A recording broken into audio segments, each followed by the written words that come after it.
Mas, tadi dari kantor nelpon lagi. Ya, Terus gimana? aku belum tahu. Tapi kalau kita panik sekarang, aku takut malah salah ambil langkah. Kalau begini terus, bisa habis semua tabungan. Makanya harus cepat ambil keputusan. Jangan diam aja. Aku juga takut. Tapi aku mau selesaikan hari ini dulu. Besok, kita pikirkan besok. Mas, sekarang gimana keadaannya?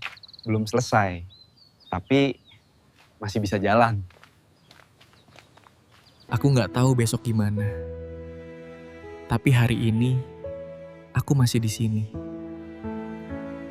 Hidup nggak selalu minta kita kuat. Kadang, cukup nggak panik.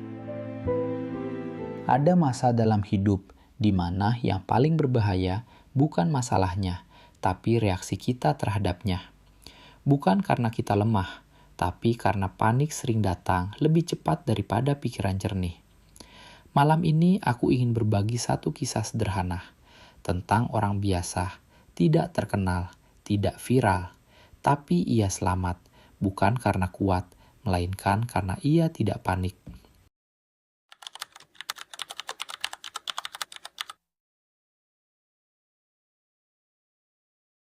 Orang ini bukan pemimpin, bukan ahli, bukan orang yang hidupnya rapih.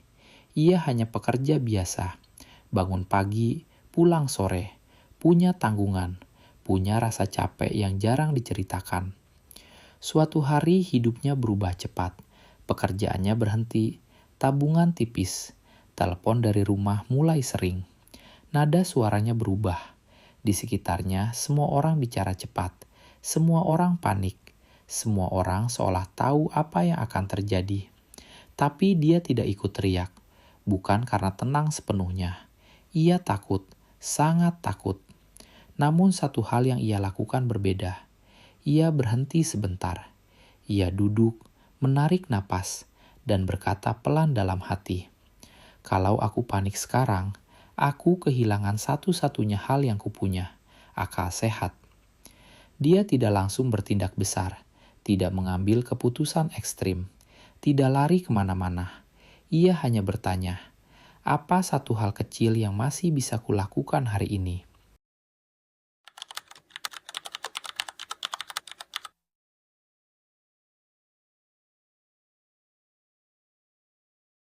Kalau begini terus, bisa habis semua tabungan. Makanya harus cepat ambil keputusan. Jangan diam aja. Aku juga takut. Tapi aku mau selesaikan hari ini dulu. Besok, kita pikirkan besok.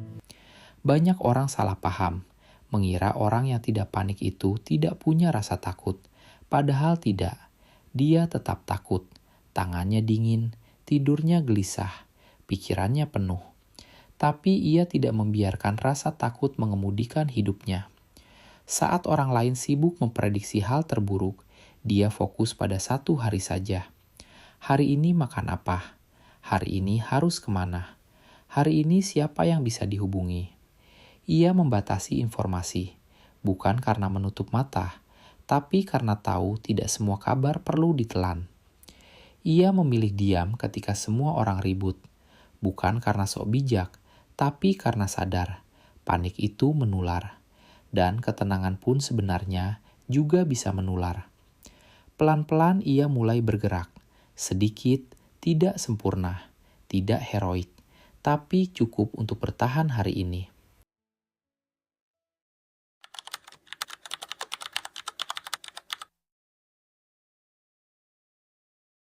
Aku nggak tahu besok gimana. Tapi hari ini, aku masih di sini. Tidak ada mujizat besar, tidak ada cerita dramatis. Yang ada hanya waktu dan keputusan kecil yang stabil. Hari berganti, masalah tidak langsung hilang, tapi ia tidak jatuh lebih dalam. Orang-orang yang panik mulai kelelahan sendiri, sementara dia masih berdiri, masih bernapas, masih bisa berpikir. Dan disitulah pelajarannya muncul pelan-pelan. Kadang yang menyelamatkan kita bukan kecerdasan luar biasa, bukan keberanian besar, tapi kemampuan untuk berkata, "Aku tidak tahu semuanya, tapi aku tidak akan merusak hari ini dengan kepanikan." Dia bukan menang besar, tapi dia selamat. Dan dalam hidup, selamat seringkali lebih penting daripada menang.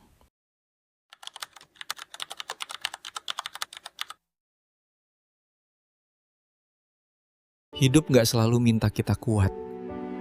Kadang, cukup gak panik.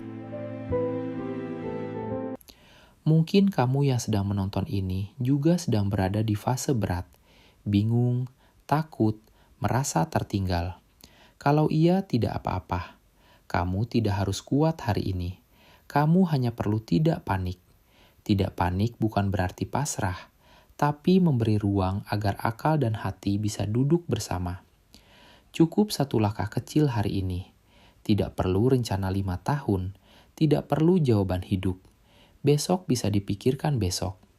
Kalau kisah ini menemanimu malam ini, biarlah ia jadi pengingat sederhana bahwa manusia biasa punya peluang untuk selamat selama ia tidak menyerahkan hidupnya pada kepanikan. Terima kasih sudah menemani dan ditemani.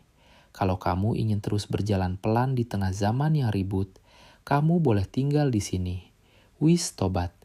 Kita belajar tenang, bukan karena hidup mudah, tapi karena panik tidak pernah benar-benar menolong.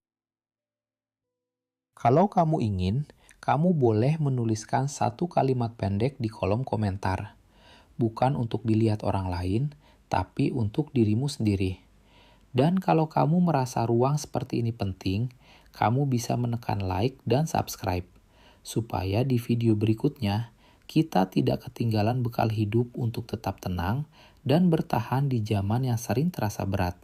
Tidak harus sekarang, tapi kalau kamu ingin berjalan pelan bersama, aku ada di sini.